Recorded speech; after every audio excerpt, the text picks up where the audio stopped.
Um, Wonderful to be here. It's my first summit, so I'm super excited because not only am I here, but I'm also speaking at it. As you heard, I'm Elizabeth Kinsey. You got the picture up there so that we can make the connection since I've been blue hair the entire promotion cycle. My pronouns are she, her, and yes, I work at Slack. I am now a senior marketing manager as of last week. Yay for promotions. So I'm going to be totally honest. When I was looking at my description, getting ready to do this talk, I felt a little bit like this. Because there are so many communities out there, right? And there's so many different types of community software that you can use to support your communities. So where to even begin? In the interest of time, because they only gave me 20 minutes and I could rhapsodize about this all day long, I'm going to be talking about in-person events that are primarily event-driven, with volunteers who are working through distributed control. And the reason that I'm talking about events and event communities is because that's where most of my expertise lies. So that's a terrible picture, but all of those people are in the witness protection program now. So not only do I run the Slack platform community at Slack, which just launched 5 months ago, but I used to run a community at a company called Branch, and I also am a local organizer for Embolden SF. So if you are a woman in digital who wants to connect, hit me up. I'd love to have you on the team. And in all of these various capacities, I've learned one thing which seems pretty obvious, but I think it's worth restating. And that's that software and process can be your best friend and make the job to be done easier, but too much software and process is going to clog and overwhelm. So it's important to stop every now and again and take stock and make sure that you have a real human being involved. So with that said, here's what we're going to cover today. What makes up the community stack, in my opinion? Some basic tooling to scale in-person community programs, things to look out for or to look for in community software. We'll talk a little bit about the intersection of offline activity and online conversations and how that software should work together. And then I'll do a quick snippet of how to operationalize a small piece of your community funnel. So first off, what makes up the community stack? So I start off with technology. And most of the time, a lot of people put technology at the bottom of their kind of stack. I like to put it at the top because I feel like every time your community changes and grows through iterations, the technology is also going to change. It needs to be able to grow with you. So if you make your community on the foundation of the technology, you're going to get stymied and stalled out. The next thing is process, and this is internal and external process. These are the systems, the operations, the things that you can automate, the mechanisms that push your program forward. And finally, documentation also needs to be done internally and externally. It does not matter if you are the most brilliant, most amazing community manager who has the most incredible program if you're the only one that can run it. All right, so let's start talking about the technology. So as Beth mentioned in the intro, the array of technology for community software is dizzying. In fact, CMX even put out a guide about it that has over 100 pages comparing 50 different software platforms. So if you are looking for a feature-by-feature comparison, please, by all means, go and find this resource. It is an excellent guide and has wonderful things to look at and give you inspiration once you've decided what kind of tools you want to implement. But the best software really starts off by making it easy to get people started with your program. The best software makes it easy to get shit done. And the best software also connects with the existing tools that you have. That's a really important and key component if you're trying to measure your community. And finally, the best software helps you to grow, but it also lets you leave when it's time. Like I mentioned in that beginning slide on the stack, it's really important to be able to change technology. And if the technology is too rigid, it's going to make it really difficult for you to scale. And unless it's like completely free and someone else is going to do all the work for you, there's always an investment cost to software. Whether it's a freemium version, whether it's something that you pay for, you're always going to invest some kind of time. So let's talk about making a good investment and the must-have tooling that you should put in place for an events program. So the first thing that you're going to need is event management software. And I'm going to hold off on going in depth on this in a minute because I have a lot of slides about it. The second thing that you're going to need is a way to do mass email. I know, shocker, someone from Slack said that you should have an email system. It's true, you should. The reason for this is because you're going to need to communicate to your entire community as your brand. But you also need a method to empower organizers to curate newsletters, broadcast their events, and reach their own managers without you being in the way. That's the part of distributed control. A good email system will not have flies in your face, but it will have dynamic and static segmentation. It's going to allow you to customize messaging on both a global and a local level, and it's also going to be able to kind of bring in information and auto-populate from your events. The other thing it needs to do, and I shouldn't have to say this, but I do, is that it should be compliant with all of the email laws around the world. There are a lot of them, and you will get in trouble if you do something wrong. So make sure that that is in place as well. And then last but not least, you want something in your email program that makes it easy to design visually appealing content so that when people open it, they actually take the actions that you want. And then the last thing that you need is one-to-one and one-to-many communication. Now, you could use email for this, but again, I work at Slack, so spoiler alert, I think you should use Slack or a product like it. And the reason for this is because email is not going to scale. And not only that, but it's not going to be effective for the type of contribution and communication that you want to do with your leaders. And I'll talk more about that in a minute. But whether or not you're looking at a free tool or you're looking at a paid tool, there are some things that you need to keep in mind when you're looking for that community events software. So the first thing is, what problem does this platform solve? And is it the problem that I am looking to see solved? But more importantly, what's the end user experience like? How are people on that platform going to interact with each other? And is it going to give them, not you, but them, the resolution that they're looking for? Think about the features that you want. You need to be really clear here on what's important. Is data capture important? Make sure that that's a feature. Is being able to communicate with each other across the platform on a discussion kind of board? Is that important? Make sure that's a feature. Whatever you do, it's usually going to be a combination of the operations side, so the nuts and bolts of what the system does, and the measurement. How are you going to prove value of your community, and how does this software support you in doing that? If you're doing community-led events, you really need to make sure that there's an option for distributed control. The biggest problem that you're going to run into is when you get in your own way and get in the way of your leaders. So making sure that you have something where you can put other people in charge of the event is really important. And I, again, shouldn't have to say this. It is 2019. Don't share logins. Don't do it. Puts you at risk. It puts your community at risk. It puts your community managers at risk. Give people their own logins. So make sure that there's a mechanism for this within that software. Now, some platforms you're going to share branding with. You got to figure out if that's okay with you. Is that okay with you, but also is that okay with your branding team? There are some teams that have very strong opinions about sharing logo space on things like emails and web pages, so check in and make sure before you purchase that software that that's okay with them. And the other thing to think about is, are you going to be whitelisting that domain, or are you going to be living on someone else's domain and giving away those SEO opportunities? Are you giving away the owned aspect of your community? I used to work at a linking company. You'd think that that's where this slide comes from, but really it comes from sketchy links.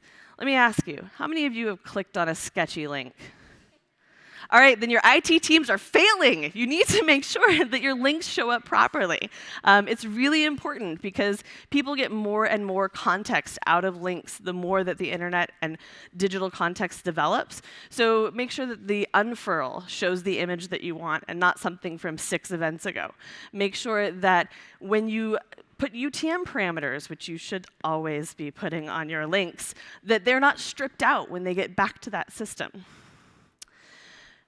What's the login experience like? Are you meeting people where they are? Are you asking them to use social logins? Are you using your product to log in, which would be like the dream, right? But if you are using social logins, how are you eventually going to tie that social profile back to that person who is using your product or service? How are you going to make that a holistic experience instead of having Joe and his Facebook profile over here and Joe, who is the CEO and power buyer for your product, over here? How do you marry those two together? And who owns that data? Is it the software company? Do you have access to it? Even if your community value seems really obvious and you've done a really good job at proving it, eventually someone else is going to come along and say, yeah, that's great. Can I see those numbers? I want to look at them myself. So you need to make sure that you're able to get that data if that's something that's going to be important. And that's also important because backfilling data is a pain in the ass. It takes time, it can be full of errors, and then you're like sending emails to some guy who's like, yeah, I kicked you to the curb like 6 years ago. I don't know why you're sending me invites to this event. So make sure that that's something that you're thinking about. That's also thinking about data exports. So is it possible to even export the data? That's going to become really important if it becomes time to migrate. Can you customize the exports? What fields are available? Is it all of the fields that have ever been collected? Or is it a standard set of fields that are only going to give you a small portion of the information about a person's activity within the community? And data protection.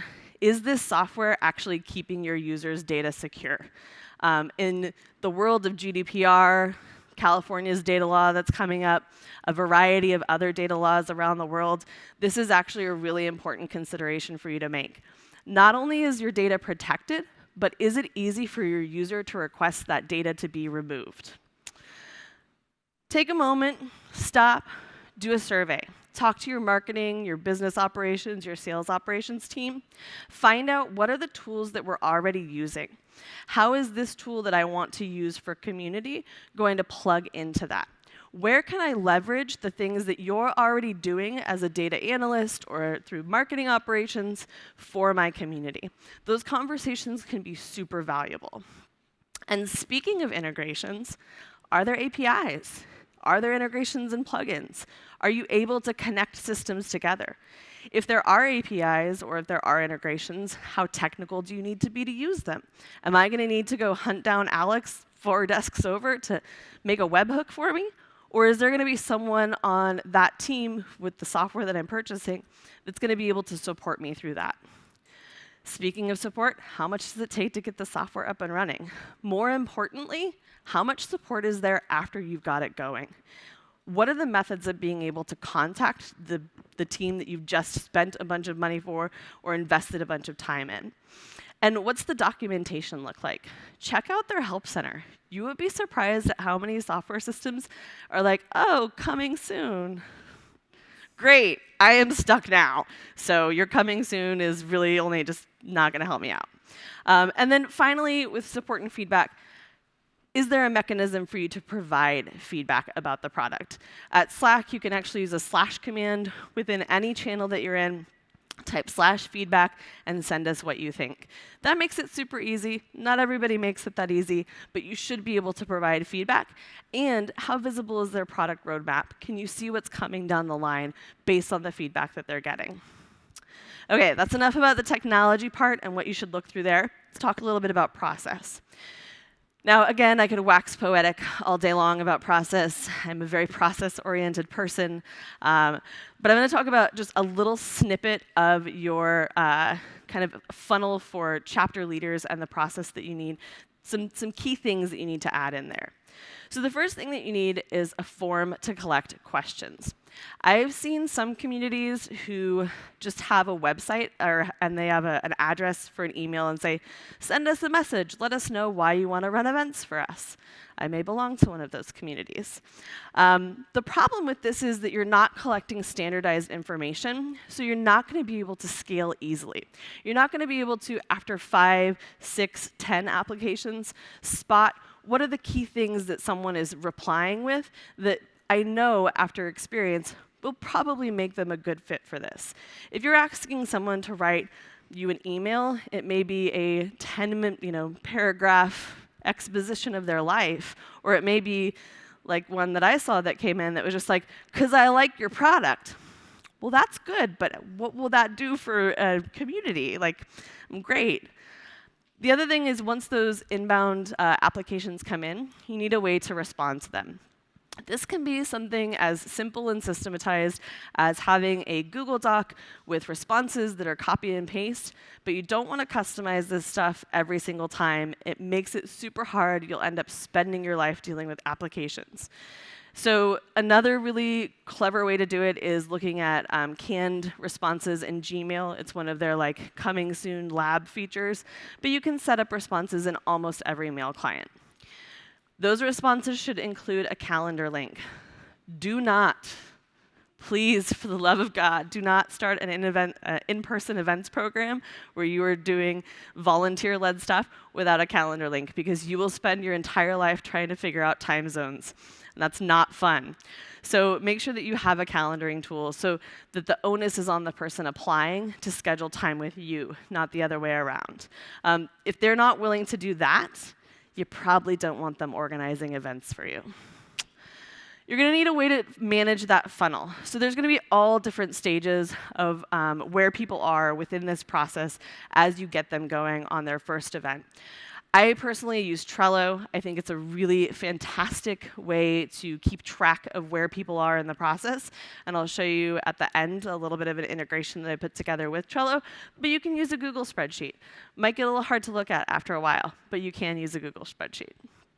And then finally, once you've gotten someone through the process, they're ready to go, you need to give them guardrails. It seems kind of obvious to say write a playbook, but the reason that you need to do this is because it's the bumpers in the bowling lane.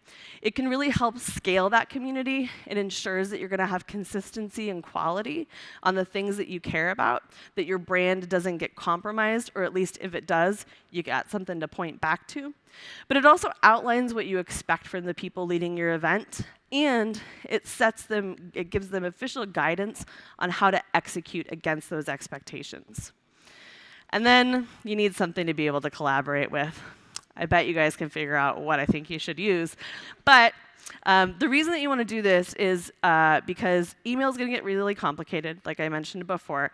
But the other reason is that you want to take the burden of answering questions off of you.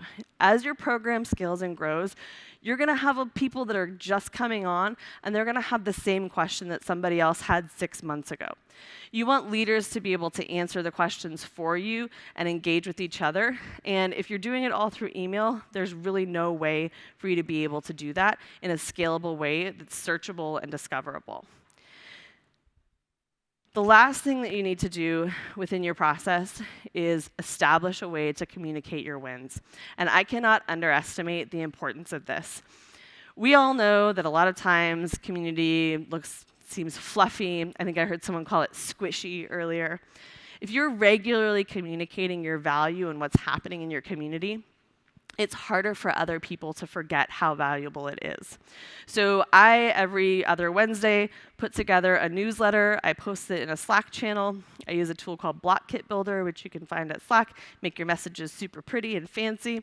And then I share that to every channel under the sun that could possibly have someone in it that might be related. And we have like thousands and thousands of channels. This is a really good way to spark interest from other people, and then also it helps me to stay visible and people know what I'm doing. All right, so how many of you heard, gosh, hope you don't get hit by a bus, because that would suck. Anyone? Yeah, I've heard it a lot in my life. I've said it to people that I've employed. It's not a fun thing to hear because it puts a lot of stress on you, right? You are the single point of failure. But forget being hit by a bus because you're the single point of failure. What happens when your community program goes really, really well and you need to onboard someone new to help you run it? Ooh, yeah. Then you have to teach them all the stuff that's in here, and you don't have it documented. So for the love of all things holy, please create some documentation, and here's some things you can do. Create a program resource matrix. It should look something like this. So on this side, you'll see what it is, and there's a link to it. You've got who it's for. Is it the program manager? Is it the person who is on the sales team who communicates? Is it for CS? Is it an external-facing document? You've got a little bit about why you need it, and then you also have where it will live. Is it a digital document? Is it something printed?